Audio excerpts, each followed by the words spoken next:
About a year ago, I asked my YouTube followers to play a simple computer programming puzzle that I made with a buddy. The object of the puzzle was to get your car across the maze by arranging these code blocks that represent typical computer programming operations, such as if-else statements and while loops. Once you thought you had a good code, you would hit run, and your car would move based on the commands you had in the program. So I asked my YouTube followers to play it because I said I wanted to prove that anyone from any background could learn to code. 50,000 of them took the challenge and attempted the puzzle. But the truth was that I didn't actually care about proving that anyone could learn to code. What they didn't know is that we actually randomly served up two slightly different versions of the puzzle. In one version, if you hit run and you weren't successful, you didn't lose any of your starting 200 points. We showed you this message. However, in the other version, if you hit run, and again, you weren't successful, we showed this slightly different message, stating that you lost 5 points from your starting 200 points. That was the only difference. In one version, if you failed, we simply took away 5, no value in the real world, no one will ever see these, completely meaningless fake internet points. That minor difference is crucial to keep in mind for the results I'm about to show you from the 50,000 data points we collected. For those who were penalized for failed attempts, their success rate was around 52%. For those who were not penalized, their success rate was 68%. That statistically significant delta of 16% was really surprising and almost seemed too hard to believe until we looked at another piece of data that we collected, which was attempts to solve before finding success. It's shown in orange right here. So those who didn't see failing in a negative light nearly had 2.5 times more attempts to solve the puzzle. As a result, naturally, they saw more success and therefore learned more. So if you think about that and sort of unpack these results, the trick to learning more and having more success is finding the right way to frame the learning process. And this observation seemed really profound to me. It made me wonder, what if you just framed the learning process in such a way that you didn't concern yourself with failure? How much more successful could you be? How much more could you learn? And the next thought was that if this is a real effect, clearly there must be some evidence for this in real life. It made me think of toddlers. It's my boy. I helped make that. They are constantly trying new things, and they certainly aren't concerned with failure. When my son learned to walk, he didn't think about how dumb he might look if he fell down. And as his parents, we didn't punish him if he wasn't successful either. The focus was always on the end goal, and we celebrated the successes with him. And as a result of constantly failing and trying and discovering new things during that phase of our life, we discover so many more new capabilities within ourselves, and it's not even close to any other time in our life. But maybe using a toddler is sort of cheating because their brains are different than ours. To make the case that perhaps they aren't that different than us, I'd like to tell you about a plumber I first met when I was 8 years old. He was Italian.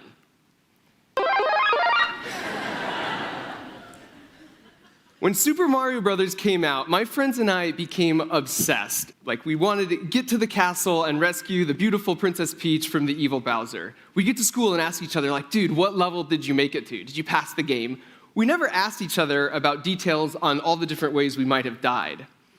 When it comes to games like this, no one ever picks up the controller for the first time, and then after jumping into a pit thinks, I'm so ashamed, that was such a failure, and they never want to try again, right? What really happens is they think, oh, I've got to remember, there's a pit right there. So I think next time I'm going to come out with a little more speed, I'm going to jump a little bit later. The focus and the obsession is about beating the game, not how dumb you might look if you get hit by a sliding green shell. And as a direct result of that attitude, of learning from but not being focused on the failures, we got really good, and we learned a ton in a very short amount of time. We were the right side of this graph. This is what I call the Super Mario effect, focusing on the princess and not the pits to stick with the task and to learn more. This caused me to reflect and realize that there were lots of other examples from my own personal experience where this attitude of life gamification, this Super Mario effect, led to more success and therefore more learning. So I have a science YouTube channel where I will sometimes use my engineering skills to build things such as the world's largest super soaker, or the Guinness World Record world's largest Nerf gun,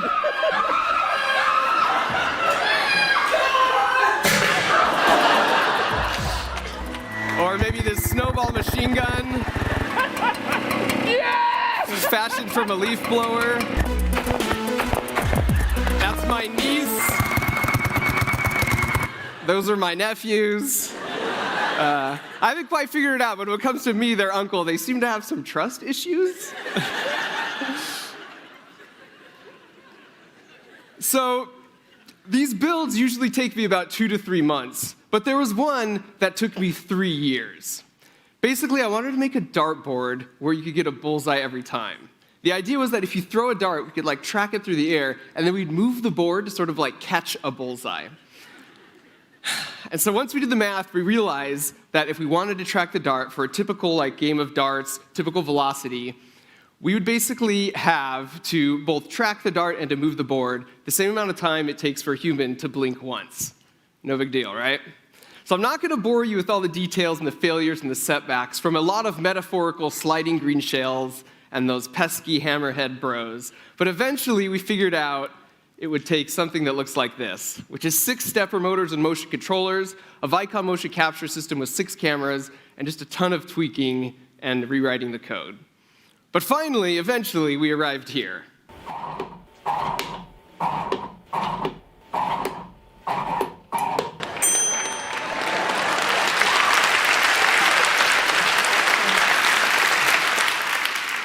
What's interesting is when I look back on that process, I can honestly say my attitude towards that was the same attitude I had toward rescuing the princess from Bowser. Of course, each failure and setback sucked. It stung. But it was no different than falling in that pit on level 8-1, and they're and you got to go back to the level and try again. It was always okay, that sucked, but what did we learn from that? What can we do next for it? Let's hit it again. And this concept of life gamification is more than just have a positive attitude, right? Or never give up. Because those sort of imply you're having to endure against your true desire to quit. I feel like when you frame a challenge or a learning process in the way I'm describing, you actually want to do it. It feels natural to ignore the failures and try again. In the same way, a toddler will want to get up and try and walk again. Or in the same way, you want to keep playing Super Mario Brothers. Or in the same way, the group on the right had a desire to stick with that puzzle 2.5 times longer. They weren't getting paid to do that. Nobody was forcing them or watching them. It was just them on their computer alone in their house. Their outlook made it so they wanted to keep trying and learning. And the icing on the cake for the dartboard was I took it on Jimmy Kimmel and challenged him to a game of darts. And I'll just set this clip up by saying 2 things. The first is we also had a mode on the board where if your buddy had it and threw a dart, the board would move the other way. And the second is that we couldn't get this thing working during rehearsal, and it was just barely kind of creeping along. I get up to stand in the elevator, which is the door that moves up before you go out on stage. I look to the right, all 6 cameras had failed. So my buddy John is feverishly restarting all the cameras as I'm going out onto stage knowing this, and there's 4 things in bits, and I work up to the dartboard as the sort of grand finale. So just keep that in mind as this clip starts. That's where my headspace is. 3 freaking years, and it comes down to this moment. What you're going to do is you're going to give this dart to your buddy. Okay. And you're going to challenge him just to, hit the board. Just try to hit the board? Yeah. Okay, all right. All right, hot shot. You gonna double or nothing? All right, yeah, all right, Yeah. ready? Yeah. Okay. All right, and so then I step up here. This does this automatically. That's right. And you built this. That's right. Yeah. I step up. Here we go.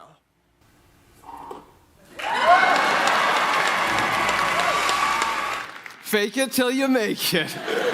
I will say, in all of our testing, literally, we never had a dead center bullseye as much as that one right there. And so, after that, I haven't even touched the board since. I'm so done with it.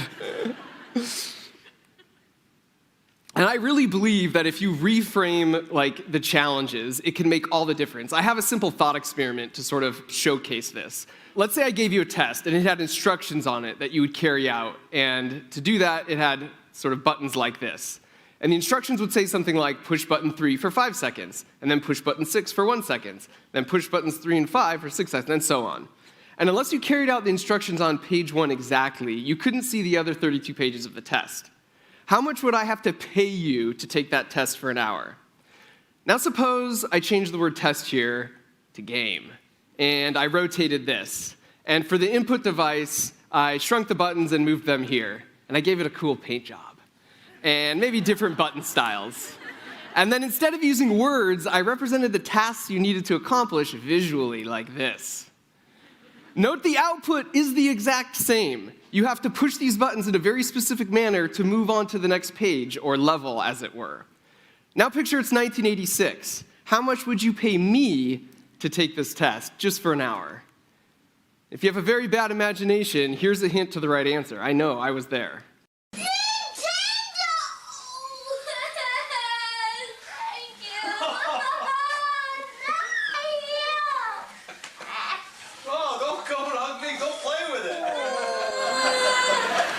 That has to be the greatest YouTube clip of all time.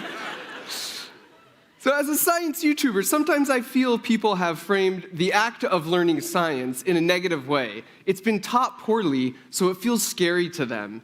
It feels something more like this. And my approach is to take the same physics lessons you might have hated and to try and sort of trick you into learning something through something cool. Basically to go from this to this.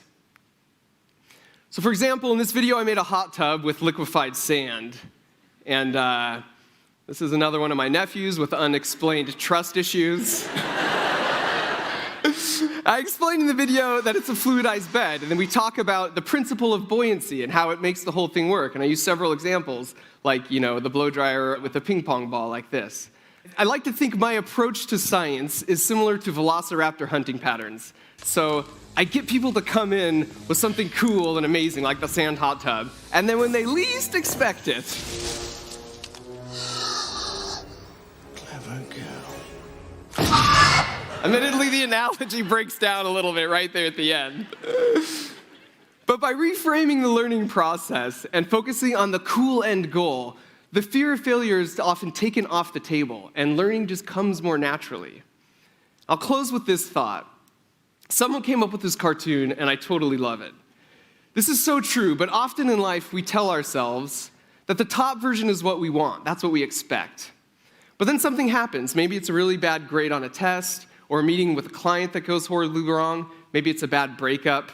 Maybe we miss a wide open shot. Some kind of green shell hits you. And so at that first setback or sign of failure, doubt creeps in. And we tell ourselves we're not good enough, or we're not smart enough. And yet, if the bottom rectangle here is a game where now your bikes crash and you have to get your bike across to the flag, it's not, oh, I hit these rocks, I'm just going to leave my bike here, I'm not good enough, and you quit and walk away. You see that flag to the right, and you're like, nah, like, what did I just learn? You're like, okay, next time, I think I'm going to come out with more speed, and I'm going to lift the front of my bike up. You want to try it again. You're immediately excited to go for it again. We sort of tell ourselves we want our life's challenges to look like the top one, but that's boring. If that were a real video game or a book or movie, that went out to the market, it would be a total failure. Nobody would buy it. Where's the risk and the reward? Where's the challenge? There's no feeling of satisfaction. The bottom picture is real life, and that's not a bug, that's a feature. Think about anything that means anything to you in life, whether it's a degree, a relationship with a friend, or someone in your family, maybe a professional accomplishment. I can guarantee you it came from something that looks like the bottom and not the top. Failing and failing and failing and eventually succeeding to the point that it now holds value. Just like the most meaningful high fives of my adolescence were those when I said, dude, I finally beat Bowser last night. I feel like a lot of the successes in my life have come down to the Super Mario effect. And while framing challenges like this has worked for me, of course results may vary. Everyone is going to be different, and I don't know exactly what it looks like for you to take this principle and map it into your life. But if we got these very real results from a very different cross-section of very unique people, clearly I'm not alone. There's some universal principle at play here. By shifting your focus to the princess and treating your life's challenges like video games, you can trick your brain and actually learn more and see more success. Thank you.